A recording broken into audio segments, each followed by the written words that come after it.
Karnataka government ने जिस तरीके से हिजाब को बैन करने की बात की और उसके बाद हाई कोर्ट ने वहाँ पर जो ऑर्डर्स दिए हैं, कहीं न कहीं हमारे लोग, हमारे ज़िम्मेदारान उस बातों को वहाँ पर समझाने से कासिर रहे।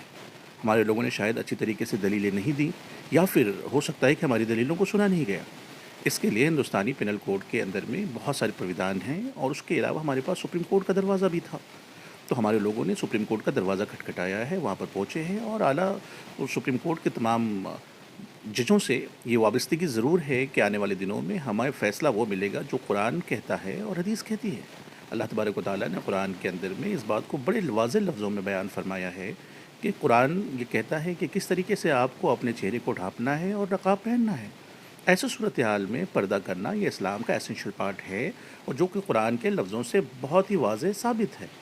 ऐसे सूरत हाल में वो लोग जो कहते हैं कि एसेंशियल पार्ट नहीं है, इसका फ़ैसला जजेज़ या फिर वकील ये नहीं करेंगे, बल्कि उसके जो ज़िम्मेदारान होते हैं, जो उनके एक्सपर्ट होते हैं, वो तय करते हैं।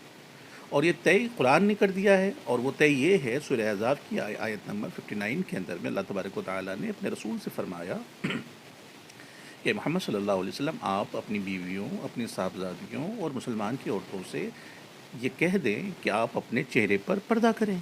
ये कुरान कहता है और जब ये कुरान कहता है तो यकीनी है कि हमारे लिए ये मुस्तहकम है और कुरान का फरमान हमारे लिए पेश होगा।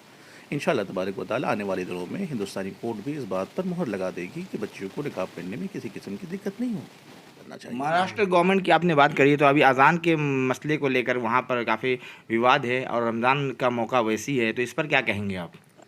देखें, आज हमारे कुछ उलमा ने मुंबई के सीपी से भी मुलाकात की इस सिलसिले में कि और मुसलसल गुफ्तगू शुनीद हो रही है। कुछ लोगों ने हर मुमकिन कोशिश की है कि अज़ान की आवाज़ को बंद कर दिया जाए या कम कर दिया जाए। मैं आपको वाज़ेह लफ्ज़ों में कह दूं कि बहुत लोगों ने बहुत सारी कोशिशें कर ली हैं।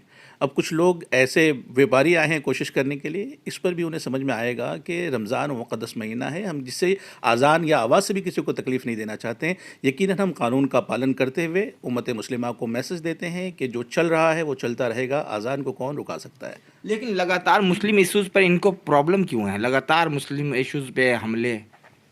ठीक है, ये उनका काम है, हमारा काम है दिफ़ा भी करना और साथ ही साथ इस्लाम का सही मैसेज देना अखलाक के ज़रिए से, प्यार और मोहब्बत के ज़रिए से।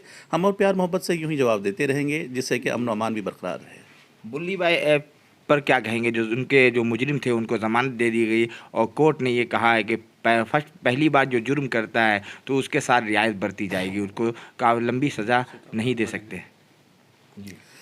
अब देखिए, ये एक बहुत ही अहम मसला है जो कि औरतों के साथ इज़्ज़त नफ्स का मसला होता है, चाहे वो हिंदू हो, मुसलमान हो, सिख हो, ईसाई हो, दुनिया जहान में बसने वाले तमाम वो औरतें जिनके बारे में कहीं न कहीं उन्हें डिमोरलाइज़ किया जा रहा था, उनकी नफ्स के साथ खेला जा रहा था, उनकी इज़्ज़त व आबरू के साथ खेला जा रहा था। देखिए, किसी औरत को बेच देना, आप एप्लीकेशन बनाएँ और उसे बेचने का काम कर दें। अगर इस मुल्क में जहाँ डेमोक्रेसी है वहाँ ऐसा होगा और उनके करने वाले को ऐसी सज़ा ना मिले और वो छूट जाए, यकीनन ये चिंता की बात है। आने वाले दिनों में उम्मत मुस्लिमा इस पर गौर करेगी कि आने वाले दिनों में जो लोग ऐसी कार्रवाई करते हैं या गलत काम करते हैं, उन पर सख्त कार्रवाई करवाई जाए और आगे के कोर्ट के दरवाजे भी देखे जाएँ कि ऐसे लोगों के खिलाफ कार्रवाई हो। द नेशन वॉइस से भी सवाल ले लेते हैं। जी। सर, आजकल जो है कोर्ट का मतलब अजीबो-गरीब मतलब बयान आने लगे हैं। जैसे इस हिजाब का कहा कि एसेंशियल पार्ट नहीं है वो इस्लाम का। दूसरा सर कह दिया बुल्ली भाई ऐप पे कि पहला गुनाह था इसलिए कम सज़ा होनी चाहिए। तीसरा सर एक बहुत ज़्यादा गंभीर कह लो कि संवेदनशील मुद्दा दंगा जैसी है। उस हालत में कह दिया जाता है कि मुस्कुरा के कहा था देश के गद्दारों को गोली मारो सालों को। इसलिए उन लोगों को वो लोग अपराधी नहीं ठहराए जाए थे। क्या कहना चाहेंगे आप? इतने लोग उसमें मारे गए, ऐसे हालात बने। देखिए, ये एक दर्द है, ये एक कर्ब है हिंदुस्तान के उन तमाम लोगों का। आपकी आवाज़ के ज़रिए से जो आपने जिस तरीके से सवालात किए हैं, ये पूरे मुल्क के लोगों का सवाल है। यकीनन कोर्ट इस पर बहुत ही संवेदना के साथ, संवेदनशील मुद्दे हैं, इस पर गौर व फ़िक्र किया जा रहा है और इसके दरवाज़े और भी खुले हैं। जिस कोर्ट ने ये ऑर्डर्स दिए हैं, वो कोर्ट लोअर कोर्ट है, इसके ऊपर भी कोर्ट हैं और तमाम ज़िम्मेदारान इस पर गौर व फ़िक्र कर रहे हैं कि आने वाले दिनों में इस पे और भी बेहतर क्या किया जा सकता है। चूँकि दरअसल मसला ये है कि इतने संवेदनशील मसले को हम अवामुन्नास में लाने के बजाय कोर्ट में जाएँ और कोर्ट जो आने वाले दिनों में फैसले सुनाएगी। उम्मीद है कि कोर्ट का जो जिसके ऊपर में आज भी आस लगी है, जिनसे उम्मीदें लगी हुई हैं, तो वहाँ से जो फैसले आएंगे वो बेहतर फैसले आएंगे। कोर्ट के फैसले की बात कर रहे हैं। तो हिजाब के मामले में कोर्ट का फैसला आया, राम मंदिर के मामले में कोर्ट का फैसला आया, मुसलमानों ने ये कह दिया तो कोर्ट पे आस्था है, फिर भी फैसला मुसलमानों के बिल्कुल अगेंस्ट आया है। तो इस पर क्या कहेंगे? देखिए, हमारे लोगों को और हमारे तमाम उम्मत मुस्लिमा के तमाम ज़िम्मेदारों को और दानिशरों को इस पर गौर व फ़िक्र करना होगा कि आज हम किस दाने पे खड़े हैं। सबसे पहला मसला ये होता है कि हमारे पास वकील कितने हैं, हमारे पास जजेस कितने हैं, हमारे पास उलमा का तबादले ख़यालात हम एक दूसरे के साथ किस तरीके से कर पा रहे हैं।